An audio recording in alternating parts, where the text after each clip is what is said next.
নমস্কার বন্ধুরা, কেমন আছো সবাই? আজ সিম্পলি শিবানীর ইউটিউব চ্যানেলে তোমাদের স্বাগত জানাই। তোমাদের সাথে এক অপূর্ব সুন্দর ভিয়েতনাম ভ্রমণের অভিজ্ঞতা আমি আজ শেয়ার করব। চলো শুরু করি। ভিয়েতনামের জার্নি আমরা সপরিবারে শুরু করি হোচিমিন সিটি থেকে।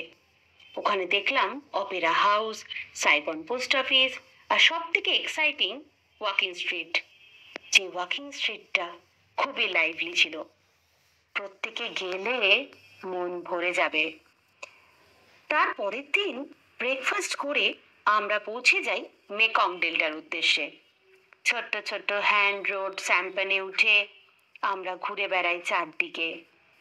চারিদিকে আইল্যান্ড ঘুরে ইউনিকর্ন আইল্যান্ডে নেবে, দ্বীপের গলিতে গলিতে হেঁটে গ্রীষ্মকালীন ট্রপিক্যাল ফ্রুট খাই। সেখানে এক অপূর্ব স্বাদ গ্রহণ করি, আর সঙ্গে চলে ভিয়েতনামিজ ফোক মিউজিক। আর এই ড্রাগন ফ্রুট, র্যাম্বুটেন, ডিউরিয়ান খেতে খেতে তোমাদেরকে একটু মিউজিক শোনাবো না? সে তো হয় না। চলো এই মিউজিক একটু পরিবেশন করে দেখাচ্ছি।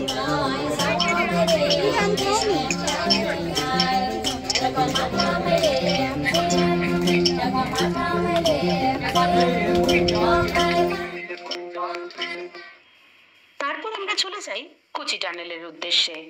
কোচি টানেল 200 কিলোমিটার লম্বা। ভিয়েতনাম যুদ্ধের সময় আমেরিকান সৈনিকদের প্রতিহত করা, যুদ্ধের সামগ্রী নিজেদের মধ্যে সরবরাহ করার জন্য জায়গাটি বিশালভাবে জনপ্রিয়। এরপরে হোচিমিন থেকে আমরা রওনা দিই দানাং এর উদ্দেশ্যে। সেটা একটা সি বিচ এলাকা এবং দারুণ সুন্দর জায়গা। পরের দিন সকালে বানা হিলসে কেবিল কারে করে পৌঁছে যাব, কিন্তু যাওয়ার রাস্তাটা প্রায় আধা ঘন্টার, এবং এতই অপূর্ব, চারিদিকে সবুজ, অকল্পনীয়, ঠান্ডা হাওয়া যেন মন ছুঁয়ে যাচ্ছে। প্রায় 1487 মিটার উচ্চতায় পৌঁছে আকর্ষণীয় দৃশ্য আমাদের মন ভরে দিয়েছে। বানা হিলস আদতে ফ্রেঞ্চ একটা কলোনি, সেজন্য অসাধারণ কিছু ফ্রেঞ্চ আর্কিটেকচার আমরা এখানে দেখতে পাই, এবং আছে ফুলের নানা ডেকোরেশন। পরিশেষে বানা হিলসের আইকনিক ফেমাস গোল্ডেন ব্রিজ, যা বিশ্ববিখ্যাত তো বটেই, তার সাথে ইউনেস্কো ওয়ার্ল্ড হেরিটেজ সাইটও বটে। এই সান ওয়ার্ল্ডের অভিজ্ঞতা যেন এক কথায় অনবদ্য।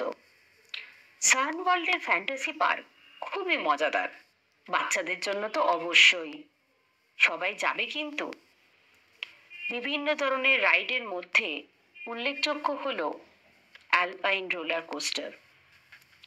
অ্যাকচুয়ালি ফ্রেঞ্চ কলোনি হওয়ার দরুন বানা হিলসের প্রত্যেকটা জায়গায় ফ্রেঞ্চদের নিদর্শন রয়ে গেছে। ফেরার পথে আমরা ড্রাগন ব্রিজ, লাভ ব্রিজও দেখলাম। ড্রাগন ব্রিজ আর লাভ ব্রিজের বিশেষত্ব হলো উইকেন্ডে এখানে ফায়ার ওয়ার্কস হয়। যদিও সেই সৌভাগ্য কিন্তু আমাদের হয়নি। পারলে তোমরা কিন্তু এটাকে মিস করো না, খুব এনজয় করবে, তবেই ভালো লাগবে। ড্রাগন ব্রিজ আর লাভ ব্রিজ দেখে আমরা পৌঁছে যাই হ্যানয়ের উদ্দেশ্যে। হোচিমিন কমপ্লেক্সে দেখে এলাম সমাধি হোচিমিনের, যা এক জীবন্ত হয়ে রয়েছে। ওয়ান পিলার প্যাগোডাও দেখার মতো, আমাদেরকে যা অবাক করে দেয়। সেখান থেকে আমরা পৌঁছে যাই হ্যালং বের উদ্দেশ্যে। হ্যালং বেতে জীবনের প্রথম ক্রুজে ওঠার অভিজ্ঞতা দারুণ লাগলো। প্রায় বিকেল 4টে নাগাদ আমরা ছোট্ট ছোট্ট কায়াকে করে কায়াকিং করতে সমুদ্রে পৌঁছালাম।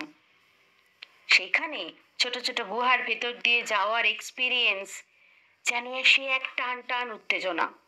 হ্যালং বের সৌন্দর্য অকল্পনীয়। নীল আকাশের সাথে সমুদ্র আর পাহাড়ের সঙ্গম যেন হৃদয়কে স্পর্শ করে যায়। পরের দিন হ্যালং থেকে আমরা হ্যানয়তে ফিরে আসি। ওখানে ওয়াটার পাপেট শো দেখে আমরা ট্রেন স্ট্রিটে পৌঁছাই, যার কথা না বললে পুরো ট্যুরটাই অসম্পূর্ণ। ব্যস্ত শহরের প্রতিনিয়ত ট্রেনের যাতায়াত এবং তার সাথে কফি শপের মজা যেন সারা জীবন মনে থাকবে। এইভাবেই সকলে মিলে আনন্দে আমরা ভিয়েতনাম ট্যুর শেষ করি। এই ভিডিওটা তোমাদের কেমন লাগলো জানিও, কিন্তু প্যাকেজ ডিটেলটা আমি ক্যাপশনে দিয়ে দেব। সবাই সুস্থ থেকো, ভালো থেকো। ভিডিওটা ভালো লাগলে লাইক করো, সাবস্ক্রাইব করো কিন্তু। Bye bye.